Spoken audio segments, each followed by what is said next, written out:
Ladies and gentlemen, we have two issues on the table, which we have combined. The first is the issue of the sanctions package against the Russian Federation. This is package number 18, and at the same time, it is the European Commission's proposal to stop the flow of Russian gas to Europe starting from the 1st of January 2028. We consider both of these proposals to be sanctions, which is why we have combined them into a single package and are negotiating this package together, seeking a good solution for the Slovak Republic. Let me start with the sanctions. This is already the 18th package.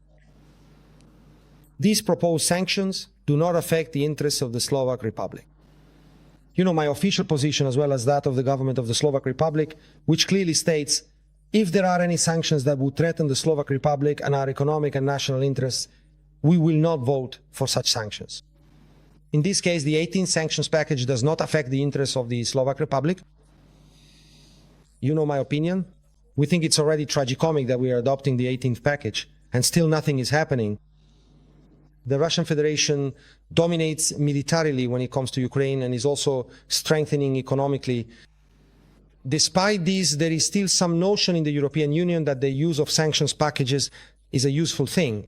Gentlemen, we have a proposal from the Commission, which is also a sanction, and that is to stop the flow of gas starting January 2028. You know, someone might say, why should we care? And if we don't act now, there will be a gas shortage, transit fees will be 2 or 3 times higher, and the price of this commodity will skyrocket. Not to mention that we have a contract with Gazprom until 2034, and if a legislative act decides to terminate it, if the European Union stops purchasing this Russian gas, the Russian Federation and Gazprom will have the legitimate right to sue Slovakia regarding the fulfillment of this contract, because it is based on the take or pay, principal pay or take. The value of this contract is 16 billion euros. So they will sue us for 16 billion euros. And I ask, how can such a dispute be won when one side unilaterally declares that it is withdrawing from the contract and will not fulfill the obligations it has under this contract until 2034? Why is the European Commission making the decision to stop gas flows starting January 28? That is a nonsensical decision. We want to reach an agreement. That means that until then, we will not agree to the 18th package, and we did not agree to it yesterday either. The ambassador was instructed not to support the 18th sanctions package unless we have something on the table, something concrete on the table.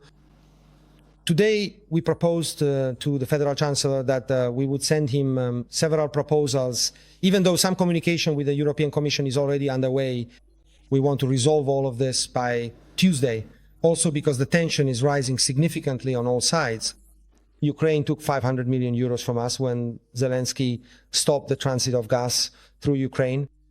Now we are getting gas through Turk Stream, 3.5 billion, and even that they want to take away from us. So we want to know what will happen after the 1st of January 2028. Slovakia was a safe country in terms of gas supply. Why does Slovakia, ladies and gentlemen, have probably the most extensive gasification in Europe?